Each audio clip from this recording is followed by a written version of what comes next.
It's a matter of fact that there has been systematic industrial scale grooming and gang rape across towns and cities. I released that letter on New Year's Day with Jess Phillips, Minister for Safeguarding Girls, refuses a public inquiry. I think it was 6 times or 7 times, I've lost count, Nick. Labour Party run council after Labour Party run council blocked calling in the government to the grooming and gang rape of children. Now, a matter of fact, YouTube can't take this down, X won't take this down. Now it's a matter of fact. It's a matter of fact that there has been systematic industrial scale grooming and gang rape across towns and cities. White working class girls. Now, a matter of fact, the Home Secretary, Yvette Cooper, stood up in Parliament and used the term Pakistani heritage rape gangs. Matter of fact. All of this now is in the open. It is now also in the open that those of us who have been speaking out against this are not far right. We are not racists. And it is a matter of fact that one day in Parliament, we will go back and we will correct those record books because they have demonized so many of us. If you go and look in the record books in Hansard, I am a decorated individual, Nick. I am recorded in Hansard as a consequence of the MP of my hometown who's neck deep in this scandal. He stood in Parliament and named me as a far-right racist. Everybody's a racist these days. That term means absolutely nothing today. No, but it means nothing today because we've endured that, Nick. You, me, so many of us have endured that. We are from respectable backgrounds with respectable careers. We have devoted our lives to public service. And this is what they did to us. And this is what they did to us because we refused to surrender children. Absolutely. Right. Let's jump into this now. So Labour's in trouble at the moment for not holding a national inquiry into the grooming gang scandal. But that didn't come out of thin air. That came out of the fact that Oldham Council, your council, asked the government for a national inquiry. Why did they ask for that and why has it been rejected? 6 years, relentless campaigning, 6 years. They asked for it because we forced them. Let's be very clear. They didn't willingly write a letter to the government. I think it was 6 times or 7 times, I've lost count, Nick. Labour Party run council after Labour Party run council blocked calling in the government.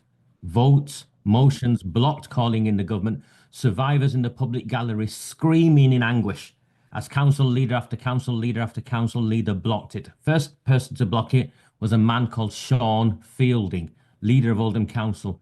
He stood up in the council chamber and uttered these infamous words, barefaced lies.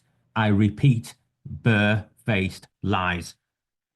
We campaigned. It took us 18 months before the next election that came along. Relentlessly campaigned. He would mock us online.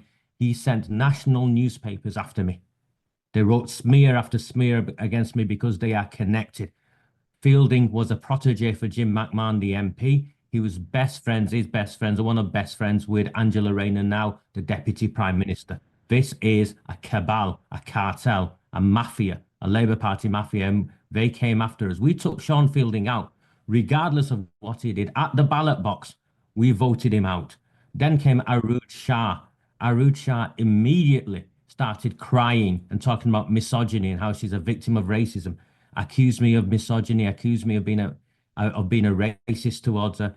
I had dared object to her having some form of friendship hanging off the arm of the getaway driver of Dale Cregan, a convicted heroin dealer, released information. Matter of fact as well. Again, matter of fact. Matter of fact, his name is Irish Imi Mohammed Imran. Mohammed Imran was convicted twice for crimes against me. He had me followed home. These are dangerous criminals. Had me followed home twice. He was convicted of crimes against me. He openly hangs off her arm. He goes to the council. He stands in the council chamber where the votes are being counted. He's a key member of her campaign team. And as recently as 2 months ago, 3 months ago, he featured on Oldham Council branded uh, high-vis vests or whatever they were out as part of a community ambassador program for the council. This is what is going on in my town, right? Now, we campaigned against her. She had me arrested, falsely arrested, maliciously arrested. The police threatened me. The police threatened me and said, if you campaign, we will lock you up. This is a liberal Western democracy. When the places where I have been, where the police threaten people and say, if you campaign, we'll put you in prison. Those aren't the sort of places I want to live in. Those are the sort of places that we give refuge to people who are fleeing. Not my own nation, not my own country. The police, Andy Burnham is neck deep in this, and we'll go to him later. We campaigned against Arud Shah. We removed her from power. When we started this, the Labour Party had 47 of the 60 seats. All the time, the opposition are finding some courage because they've finally seen someone who is not using this as a pedestal to go somewhere else. This is my home. I buried my mother in the local cemetery. My daughter goes to the local school. This is the community that I belong to. Along came Amanda Chadderton, the third council leader. Amanda Chadderton, during her tenure, Burnham's report came out. 3 years it took us to push Burnham to release his report. We'll talk about Burnham's report in a moment.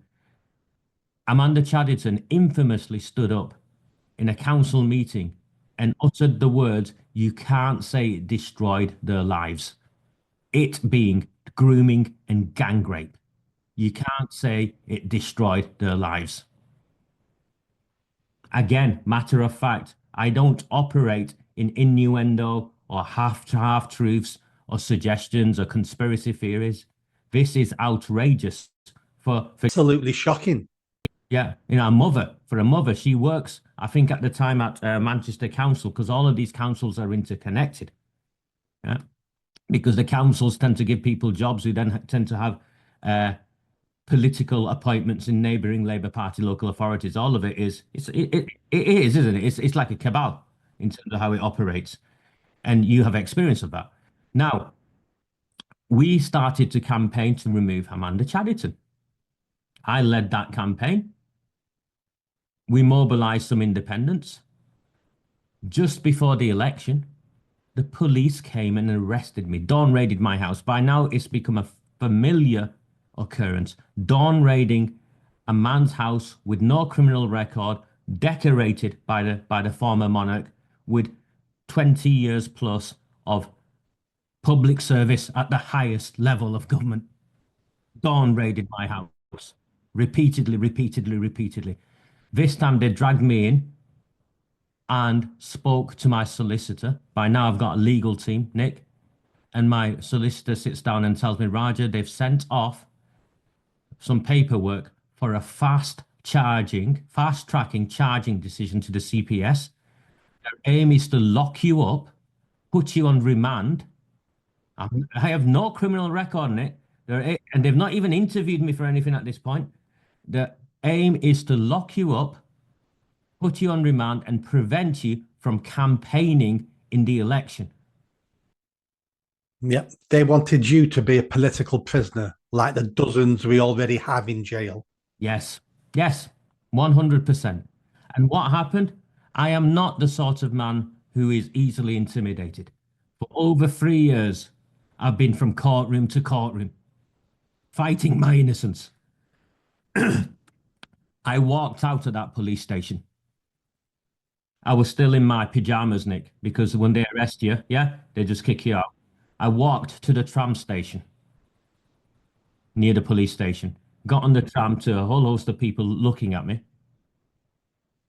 caught the tram, got off at another tram station because the tram doesn't come to where I live, went and knocked on a friend's door who gave me a lift home. The next day, I woke up and I mobilized the team and we went out campaigning. Andy Burnham came to Oldham to try and rescue Amanda Chadderton. We defeated Amanda Chadderton at the ballot box, despite the machinery of the Labour Party and the state attempting to stop us. 3 Labour Party leaders in succession removed. The following year, and again, no public inquiry, continuing to vote it down. The following year was an all-out election. It was our chance. The Labour Party now in Oldham, against the national trend. Remember, this is before the general election where the Labour Party got a massive, massive majority. Against the national trend, we decimated the Labour Party from 47 seats to 27 seats.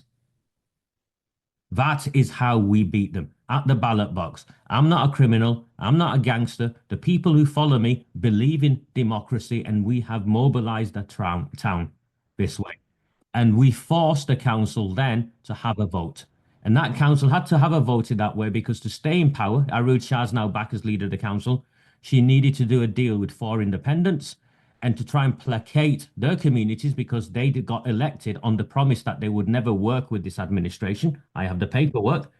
They then had to sign off the public, a letter to the Home Secretary calling for a public inquiry. And we proved in that council meeting that the reason they were writing a letter to the Home Secretary calling for a public inquiry because of severe failings in the assurance review published by Andy Burnham, because Andy Burnham is neck deep in this cover-up, because Andy Burnham went away and commissioned 2 men, Malcolm Newsom and Gary Ridgway, so-called experts who spent over 3 years messing around, produced a report, shouted and screamed, "This is not a cover-up, this is not a cover-up." The report was full of cover-ups. You've just got to read it in a certain way. The report was full of cover-ups. I'm sure you've read the report. The report was full of cover-ups. And every allegation I had released that they dared to investigate, every allegation I had released was proven to be 100% accurate. And for that, they have tried to have me imprisoned.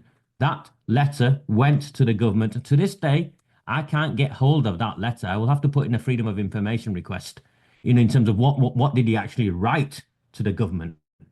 And the response came from Jess Phillips about October time. In the December council meeting, there's a pack that comes out. It's like a green book and all the paperwork's published. The December council meeting made the news because the meeting collapsed. It was sabotaged by a man called Mark Hinds who got up and started shouting and screaming. He's Arud Shah's independent lieutenant on that council. He was former Labour Party member, props up Shah's administration, started abusing some of the Conservative councillors, shouting and screaming. Public record, the videos are online. They sabotaged that meeting and made it collapse.